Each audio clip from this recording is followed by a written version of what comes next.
Bonjour, j'ai la lourde tâche de vous accompagner dans ce début de digestion. On va faire ça avec un sujet léger, donc les codes barres. Le titre sera expliqué un peu plus tard. L'histoire commence au début des années 70. Vous avez un grand hôtel américain dans lequel se regroupent des producteurs de denrées alimentaires. Pensez à des Coca-Cola et autres grosses marques de ce genre-là. Et en face d'eux, des distributeurs qui ont des chaînes de magasins. Ces gens-là ont un problème. Ça fait des années qu'ils discutent. Le problème, c'est l'inflation. À cette époque-là, je ne sais pas s'il y a des anciens comme moi dans la salle, on mettait des étiquettes sur les produits pour indiquer le prix. Et à cette époque-là, il y a l'inflation qui fait qu'il faut changer ça régulièrement, ce qui est source d'erreur et qui coûte une fortune.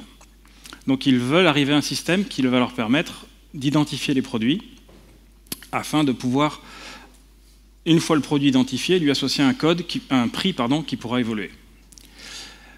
Ils lancent un appel d'offres international pour récupérer une solution qui va permettre de faire ça. Ils arrivent donc à faire des spécifications que voilà. Le produit en question, on va l'appeler le code barre parce que, spoiler, c'est ça qui va être choisi, devra être petit parce qu'il faut pouvoir l'imprimer sur tous les emballages, les plus petits aussi. Il faudra pouvoir le lire dans tous les sens, parce que la caissière doit pouvoir le passer au-dessus du scanner, vous connaissez. On s'autorise un taux d'erreur de 1 pour 20 000. C'est une norme. Il faut que ça coûte 0, et donc ça veut dire que ça peut être rien d'autre que quelque chose qu'on imprime sur un produit. Et on a mis des experts sur l'affaire, et ils sont arrivés au fait qu'avec 12 chiffres, on aura de la marge et on sera capable de travailler avec tous les produits du monde pendant un petit moment. Ça s'est révélé exact, on travaille toujours avec ça. L'investissement est énorme, c'est-à-dire qu'il faut changer tous les packaging de tous les produits, il faut changer toutes les caisses de tous les magasins. Donc en millions ou en milliards, je ne sais pas, mais c'est énorme. Vous qui êtes informaticien dans la salle, vous connaissez la solution, de toute façon vous la voyez tous les jours sur tous les produits, avec un binaire, avec des 0, des 1, qu'on remplacera par du blanc et du noir, on est capable de coder des nombres. Si vous faites le calcul, pour avoir 12 chiffres, ça fait 1000 milliards de combinaisons, 2 puissance 40, donc 40 0 et 1 permettent de stocker cette information-là. On met des 0 et des 1 sur un bout de papier, on en met 40, et le problème est réglé. Si je suis là, c'est que non, c'est pas si simple que ça, et je vais vous expliquer l'histoire de cette fabrication. Il y avait plusieurs choses qui s'étaient passées avant. Ça, c'est quelque chose qui avait été mis en place dans les années 50 pour identifier les trains américains qui passaient sur les voies et savoir où étaient les wagons. C'est un système de couleurs avec une caméra, un truc qui devait à peu près faire cette taille-là, qui était placé sur le côté des rails et qui mesurait cette chose-là plus ou moins fiablement parce que, bêtement, il y avait de la boue, il y avait de la pluie, il y avait plein de choses qui venaient faire que c'était compliqué, mais ça existe. Et donc, on peut utiliser un système similaire. La bonne nouvelle, c'est que dans les années 70, le laser est apparu, et ça va permettre de faire une lecture qui sera quand même beaucoup plus appropriée du noir et du blanc. La grosse différence entre ça et le code barre, c'est le fait que les trains sont sur des rails, et les produits, quand ils passent au-dessus de la caisse, moins. Et donc cette omnidirectionnalité dont j'ai parlé tout à l'heure, ça va être le vrai problème, et donc la solution qui est proposée, c'est ça. On reconnaît quelque chose qui ressemble à un code barre, avec ce côté symétrique qui fait que ça marche dans tous les sens. Le gros problème de cette solution, c'est que c'est très sensible à l'impression et qu'il faut imprimer quelque chose de très gros pour pas que ça bave trop, et donc ça prend trop de place. Un gars de chez IBM, appelons-le Georges a 96 ans aujourd'hui, mais toutes ses dents, je ne sais pas, on lui donne ça, et on lui dit tu feras la démo avec ce produit-là. Rebelle, il dit non, ça ne marchera pas, j'aime pas, je vais faire quelque chose à ma propre sauce. Et donc, il part sur le code barre. Il y a beaucoup de problèmes avec le code barre. Le premier, donc, c'est cette histoire de directionnalité. Et la première idée qu'il a, ou qu'ils ont, parce que c'est une équipe quand même, la première idée, c'est de se dire, et c'est la première idée, elle est physique, elle est matérielle. Tout le reste, ça sera logiciel. Mais le matériel, c'est de se dire, mon laser, si je le fais rebondir sur des miroirs, je le duplique, et j'en ai 2 à 90 degrés. Et avec cette solution-là, je peux faire quelque chose qui ressemble à ça. À savoir un code barre carré. Le code barre carré a l'avantage que je suis sûr qu'au pire, dans la diagonale, j'ai au moins un laser qui va couvrir l'ensemble des barres. Et donc, je vais lire forcément mon code barre entier de gauche à droite. Ça, c'est parfait. On a quelque chose de petit, enfin, qui fonctionne bien, donc il suffit de faire quelque chose de carré. Le problème, c'est qu'il faut quand même pas mal de barres, et plus on rajoute, plus on augmente en largeur, plus il faut augmenter en hauteur, et au bout d'un moment, ça devient trop grand. Et donc la deuxième idée, pardon, j'anticipe. La première idée, le premier problème, il n'y aura que des problèmes et des solutions.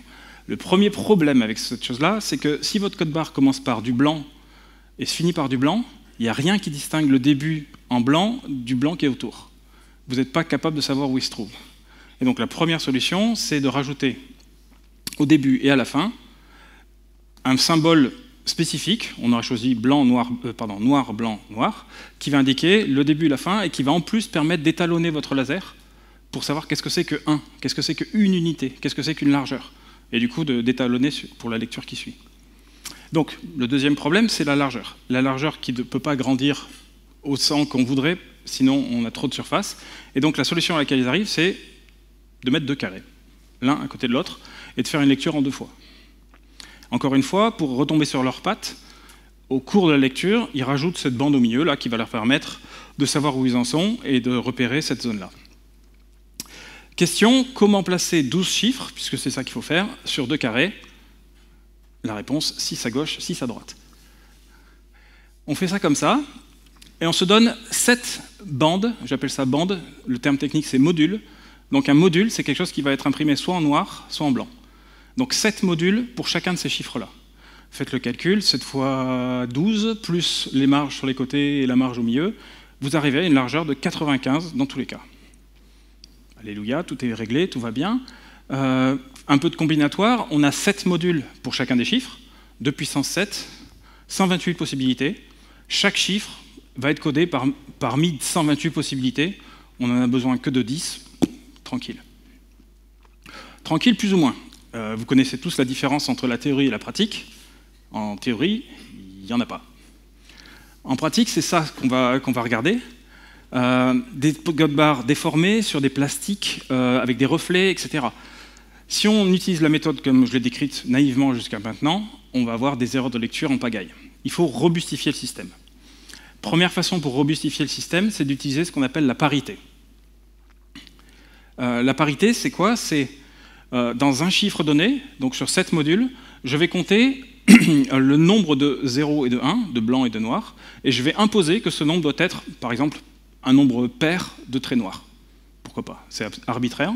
Mais du coup, si lors de la lecture, le nombre de traits lus n'est pas bon, n'est pas pair, je sais que j'en ai au moins un qui est faux.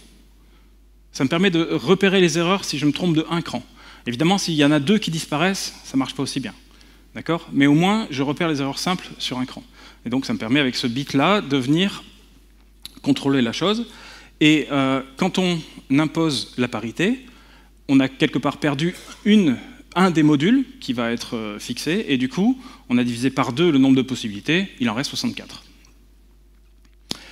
La parité, ça va nous amener une deuxième chose, parce qu'on a un problème qu'on n'a pas résolu depuis le début, c'est que c'est bien gentil, mais le code barre, il peut être lu de gauche à droite, mais inversement, si le produit arrive dans l'autre sens, on le lit de droite à gauche, et on veut pouvoir faire la différence. Et grâce à la parité, on va décider, arbitrairement, que toute la partie gauche est par exemple impair, et à droite, pair. On lit des chiffres pairs à gauche, impair à droite, inversement, on est capable de retrouver et d'inverser si besoin. Donc avec ça, on a résolu le problème de la directionnalité. Avançons. Problème suivant. Si, par hasard, votre code barre se retrouve à être comme ça, vous êtes avec une erreur possible sur la mesure qui fait que, est-ce que ma bande noire fait 17 modules de large ou est-ce qu'elle en fait 18? Il y a beaucoup d'incertitudes. Je vous rappelle que le code barre, il passe vite, il est déformé, il est en perspective, il y a beaucoup de problèmes qui s'accumulent, et donc là, on ne va pas être capable de le faire. On prend les choses drastiques, et on dit qu'on veut interdire ces choses-là, et donc on veut être sûr qu'on alterne régulièrement le noir et le blanc. Vraiment régulièrement. Et donc au point que la nouvelle norme, c'est de dire, je veux 4 bandes de couleurs par chiffre. Bandes de largeur plus ou moins importante, mais j'en veux 4 par chiffre. En pratique, ça donne quoi? Là, je suis sur le tout premier chiffre à gauche. Je commence juste après la garde, là, qui est du noir, blanc, noir. Et donc, pour commencer l'alternance, je vais dire je dois forcément commencer par du blanc, autant que je veux. Au bout d'un moment, je passe sur du noir. J'en veux aussi autant que je veux, mais je veux 4 bandes. Donc forcément, je vais devoir repasser en blanc et finalement repasser en noir. Donc j'ai toujours cette alternance blanc, noir, sur chacun des chiffres. D'accord? Si vous faites le calcul, vous apercevez qu'une autre façon de dire ça, c'est de dire que je ne peux pas avoir de bande, forcément, qui fasse plus de 4 modules de large. Parce que si elle fait 5, j'ai plus la place de faire mon blanc-noir, blanc-noir. Donc ça fait des bandes qui sont forcément pas trop larges. Et 4, bon, on arrive à mesurer en espérant ne pas avoir d'erreur. Une fois que j'ai fait ça pour mon premier chiffre, la bonne nouvelle, c'est que pour le chiffre d'après, je pars pareil sur une bande noire, et c'est pareil, j'enchaîne blanc, puis noir, etc., etc. Je fais ça jusqu'à la garde du milieu, j'enchaîne sur la partie droite, qui se trouve être inversée, mais ça ne change rien. Bref, j'ai fait en sorte que mon motif soit le plus alterné possible. Maintenant, la question, c'est combien est-ce que j'ai de motifs qui permettent de faire ça? On a imposé du blanc au début, donc on a divisé par 2 le nombre de possibilités, on est à 32.